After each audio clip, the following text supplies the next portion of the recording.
il laisse un héritage social considérable, quoi. Et quand je compare les 2 ans d'Ambroise Croizat au total du travail des ministres du Travail depuis René Viviani en 1906 jusqu'à François Rebsamen, je n'arrive pas bien à trouver la comparaison, quoi.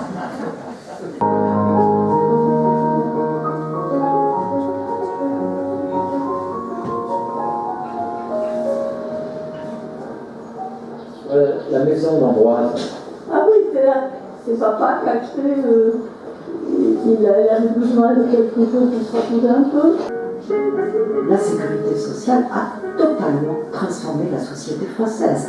L'espérance de vie, fin 19e siècle, la moyenne espérance de vie, 45 ans.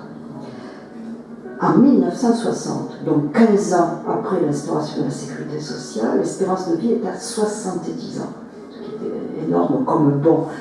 La mortalité infantile était en 1945, juste avant la sécurité sociale, de 108 décès pour 1000 naissances, et elle est en 1954, c'est-à-dire 9 ans seulement après, de 37 pour 1000. Fondamentalement, ce qu'on nous dit là, c'est ce qu'on entendait déjà à la fin du 19e siècle, mais effectivement, après, je dirais, 30 ans ou 40 ans de progrès social continu, effectivement, il peut paraître moderne ou nouveau de revenir en arrière. Voilà. C'est-à-dire que ce qui est moderne, c'est de réactiver le vieux fonds libéral contre la solidarité et la sécurité sociale. Voilà, c'est ça qui paraît moderne, c'est ça le grand coup de force, hein. C'est-à-dire que ceux qui défendent la sécurité sociale sont aujourd'hui accusés d'être des conservateurs, des archaïques, des gens crispés sur les acquis, etc.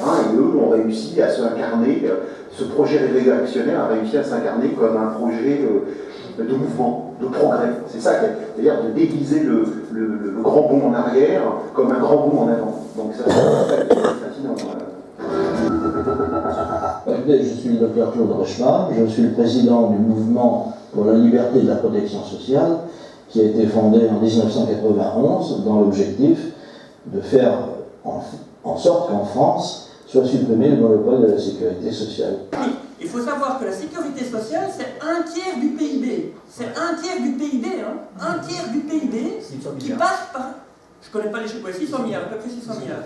Donc, 1/3 du PIB qui passe pas par des privés, complètement par un mécanisme de solidarité. Ça veut dire que ce sont des particuliers qui payent et qui redistribuent complètement.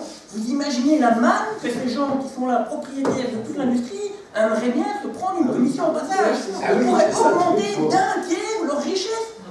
Comme ça. Alors évidemment qu'on va inciter tout le monde à dire qu'il faut passer à la complémentaire. 100% complémentaire, 100% privatisé. C'est leur but.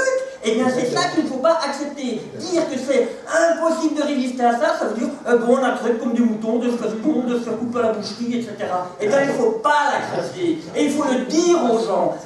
Il ne faut pas l'accepter. Il faut se battre contre ça. Il faut dire qu'il faut défendre ça. Il faudrait même l'augmenter. Il faudrait même encore rendre plus sociales les choses. Et pas les laisser se privatiser. C'est un poison. Il ne faut pas accepter ça.